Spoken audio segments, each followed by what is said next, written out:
So, growing up, I was severely nearsighted, but nobody knew it. I didn't even know it because when your vision deteriorates, it happens slowly. And for me, this continued until I was about 12, at which point my vision was so bad that I couldn't see my own reflection in the mirror. Like, I literally couldn't see myself. And, this was probably a blessing because I had braces and freckles and pale skin and one of those 70s bowl haircuts. It's a good look. And, not surprisingly, I struggled in school. I couldn't spell or do math because I couldn't see the numbers on the board. I was disruptive in class and I talked too much. I still do. And over time, I began to feel as though I was maybe one of those students, that teachers don't want in their class. And I also began to believe that I wasn't good enough. And then one day, my favorite teacher, Miss Anderson, realized that the problem was I couldn't see. I'd managed to get by for so long by relying on memory alone and talking. And the day I got glasses, I didn't care that my classmates teased me because now I could see. The downside, of course, was, now I could see that 70s bowl haircut and it came as a bit of a shock, think like a young Harry Potter. But I'll never forget those first few days. I just stared at all the details around me. The leaves on the trees, the handwriting on the board. I could see everything. I could even see myself. Not seeing things for what they are has made us blind to the inequality that men and women experience in workplaces today. I know this because I was blind to it myself. As a researcher, I've spent the last 5 years trying to understand why it is that there are so few women in leadership positions. And I've had to review thousands of journal articles because there's no shortage of theories, many of which suggest that women need to be fixed or improved in some way to advance. But this assumes that women are the problem, and it turns out we're not. Research finds, thank you. Research finds that women are communal, democratic, innovative, collaborative, transformational. We raise young women to think that if they work hard, they can achieve anything. And clearly, based on this research, they can. So the question then becomes, what's holding women back? Well, workplaces don't work for everybody in the same way because they were never designed for difference.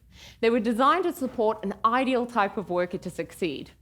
And this tends to be white, middle-class, heterosexual, able-bodied males, but who importantly are willing to make work the number one priority and engage in dominant, assertive, aggressive, competitive, and even exclusionary behaviors to get ahead.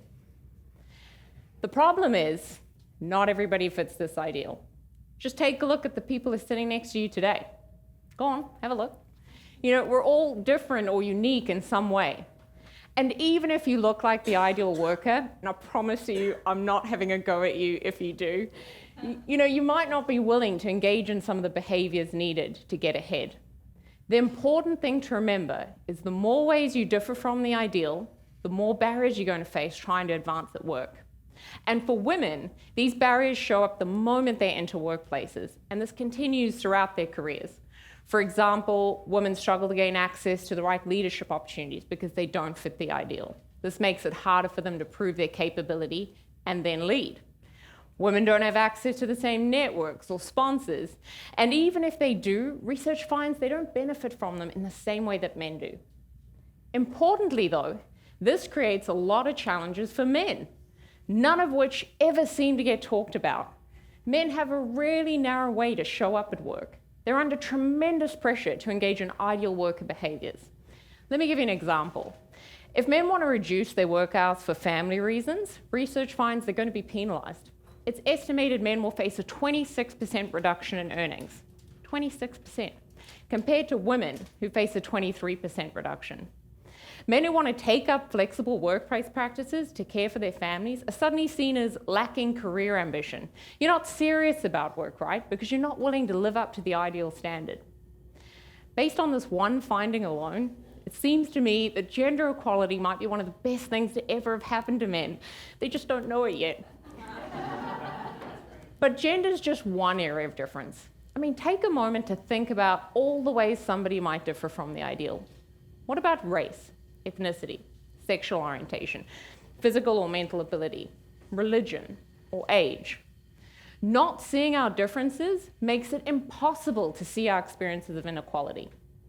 And why is it so hard to see our differences? Well, I discovered the answer to this when I completed 72 interviews as part of my PhD research. And in all interviews, I asked participants the same question, one of which was, in your organization, there are not a lot of women leaders. So, what are some of the barriers you think that women, experience? And in all of these interviews, senior leaders responded to this question in the same way.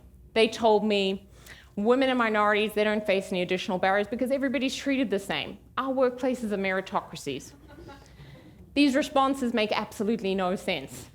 If women don't face any additional barriers, then how come it is that they make up half the workforce in these organizations, but less than 10% of all leadership teams? So I was super frustrated with these findings, and I shared them with a colleague to try and make sense of them. And after looking it over, she turned to me and she said, Michelle, what's the greatest barrier that women face at work? And without even thinking, I just said this: the denial of gender differences and experiences of inequality at work. And as soon as I said it, she looked at me, waiting for me to get it, ta-da, this is amazing. But it took me a while to kind of catch on. And then eventually I realized, wow, this is an incredible finding. We can't tackle inequality if we're in denial that it even exists. And this denial costs all of us.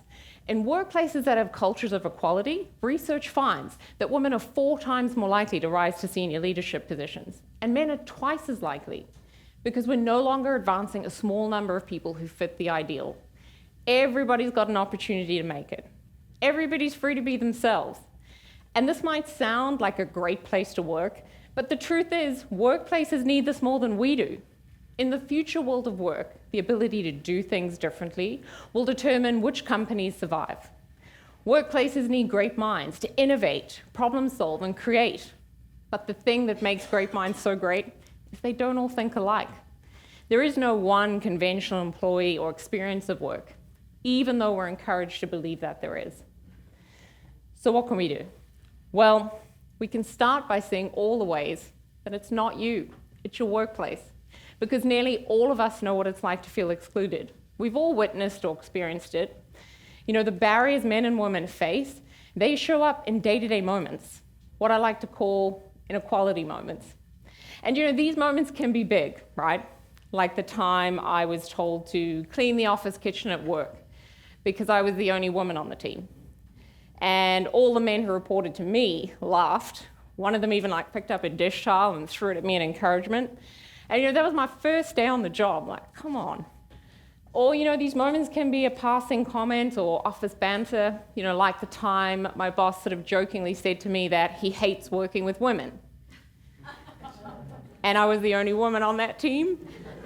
It also happened to be my first day in that same job, so it was a rough start. But, moments like this are powerful. When you experience them, and some of you might even be thinking of yours now, you get that instant feeling, right?